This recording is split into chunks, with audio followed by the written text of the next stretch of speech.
Welcome to Kamikaze Overdrive NFL predictions for week number 8. Week number 7, the beat rolls on, another sub 500 week. But I almost won my parlay, so I'll take solace in that. I got 2 out of 3 right, and Tampa Bay 2-point convert at the end of the game. If they get it, I win, so that was a tight one. My overall record for week number 7 was 6-8, pushing my total record 35-51-2. I think I'm improving. Things are picking up. This is my best week in 4 weeks, so hopefully next week will be my best week in 5 weeks or of the year. So we'll see how that goes. Winning percentage standings. TSN.ca's Chris Schultz still in 3rd place, having a rough time of it at 375. I dropped a second at 398, and Pete Prisco had a good week last week on sportsblind.com. He's at 413 against the winning percentage against the spread. So hopefully we improve like he did last week. sportsinteraction.com/kamikaze overdrive NFL.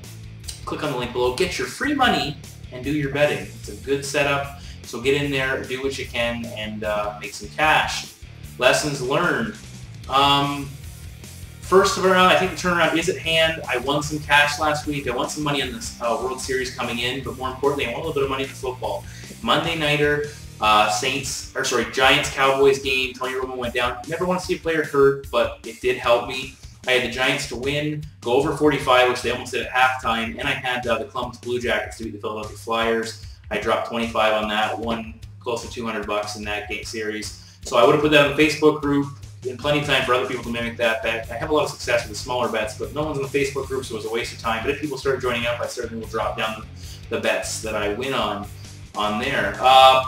Best of the fan picks. Congratulations, Sparkman1919 went 9-4 last week. Again, as I said, I encourage fans to post their picks in the comments, and I'll mention a few that have good weeks. A couple other people were ready to mix, but Sparkman, I noticed at 9-4. If I missed anyone with a big week, by all means, mention it. I'll get you on next week. Another thing I'd just like to ask with the comments, if you're putting in comments, that's great. If you wouldn't mind clicking like, it helps to promote my video and push it to the top. I like to get my videos as featured videos on YouTube, so we'll see how that goes.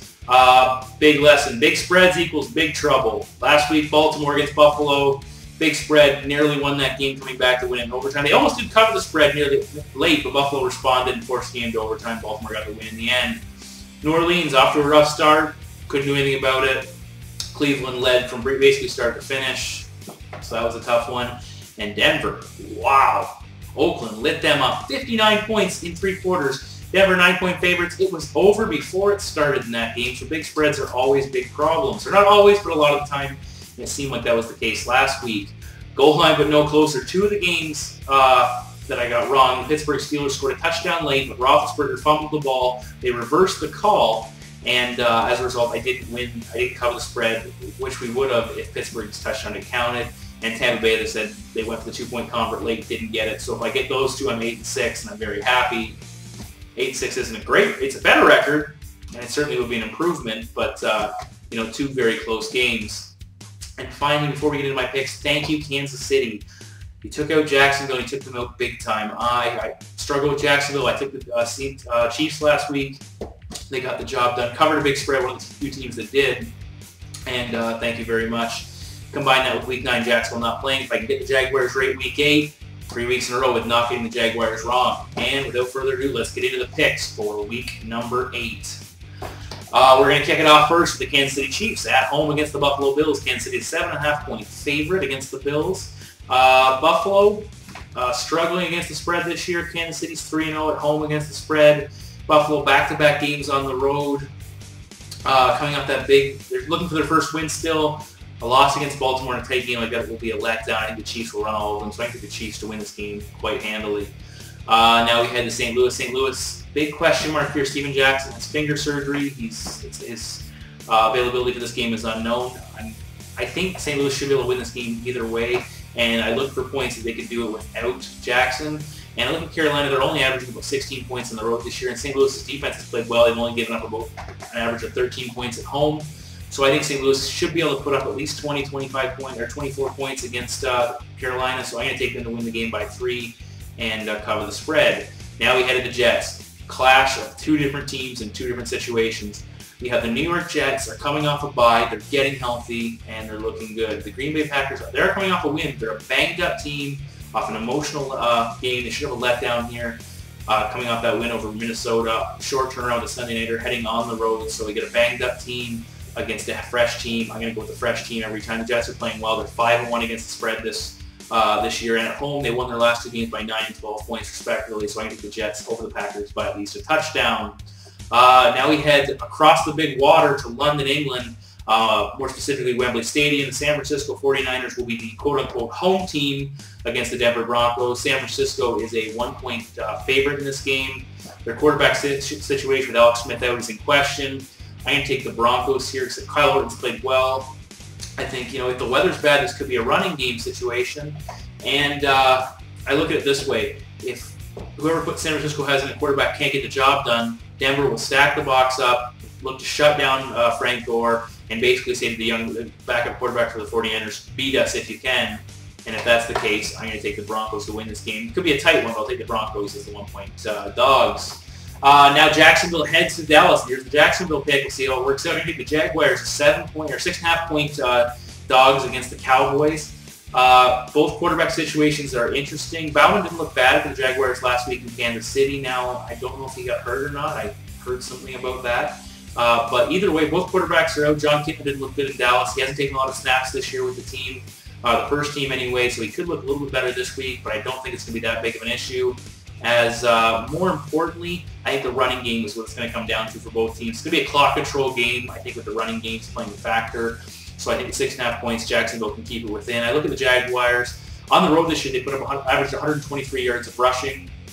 Well, Dallas is giving up almost over 130 yards at home in rushing, so that's definitely going to help Jacksonville run the ball. And Dallas is just barely breaking the 70 rushing yard mark themselves in home games. So I think the Jaguars with Maurice Jones-Drew will be the better team on the ground. They might win this game outright. I think they'll stay within 6.5 points. Now Cincinnati at home against Miami. Interesting game here. I look at this. Cincinnati had a good second half against Atlanta until the Falcons just kind of put a stop to Cincinnati's comeback, and the Bengals fell short. And I look at this game for Miami. They're 3-0 against the spread on the road this year. Wins again in Green Bay, in Minnesota, and Buffalo. Those were impressive. They come into Cincinnati looking to do the same thing they did on their last couple road games. Cincinnati's dropped, I believe, 3 games in a row. It's a tough one. I think the Dolphins keep it close. They'll use the running game. We'll see how Carson Palmer, if he shows up in this one. I think Miami has a good chance to win this game outright, and people should start respecting the Dolphins.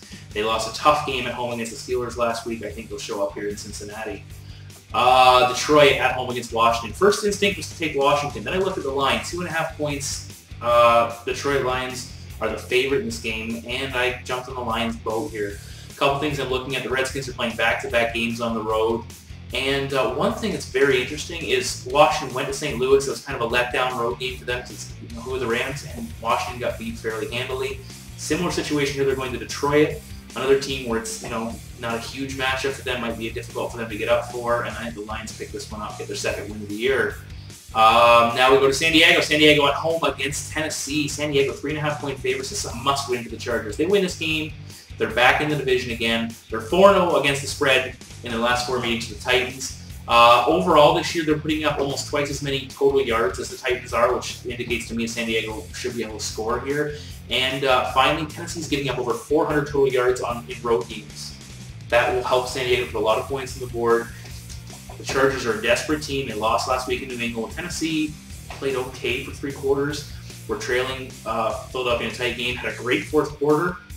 They're an inconsistent team, I think, and San Diego's the type of team that if they get ahead, this is their second game at home too, which is interesting. If San Diego can get ahead, I think they'll put the pedal down and they'll be able to pull away from Tennessee in this one and pick up the W. So I'll take them as 3.5-point favorites.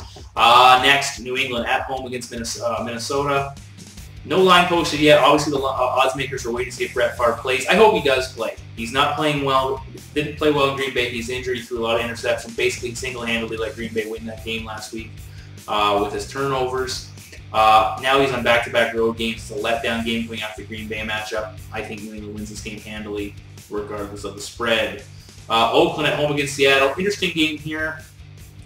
Seattle coming off a big win last time they were on the road against Chicago. Oakland, as we said, destroyed Denver last week. They're 2.5-point favorites. I'm going to take Oakland here. The home team's 4-0 the last 4 times these teams have met. And Seattle's only averaging 13 points on the road. They've looked better of late in their last couple of games. I think Oakland put points up, and we'll see if the Seahawks can match them. I don't think they'll be able to this week, and I see Oakland having another victory. Tampa Bay heading into Arizona. Tampa Bay's a 3-point dog, and I'm going to take the ride with them this week. They are 2-0 on the road this year, and one thing that's interesting is they are only averaging 14 points against as the visitor this year, and that's a big thing. If Arizona can't score and the quarterback situation could be muddled, Tampa Bay's going, I think they're going to have success if they can shut down Arizona's offense. And Arizona's giving up almost 110 rush yards against when playing in their home stadium. And Cadillac Williams, the Tampa Bay running game, will definitely benefit from Arizona's struggle to stop the run. So I think Tampa Bay should win this game outright. New Orleans at home, Pittsburgh Steelers. Steelers, second game on the road, so back-to-back road games. Right now on Sports Interaction to pick them. I see other sites have some teams. Pittsburgh is a 1-point favorite. Others have New Orleans is a 1-point favorite. I think this will be interesting for the Steelers. First, Reggie Bush for the Saints is coming back, so that will help them. We'll see how effective he is.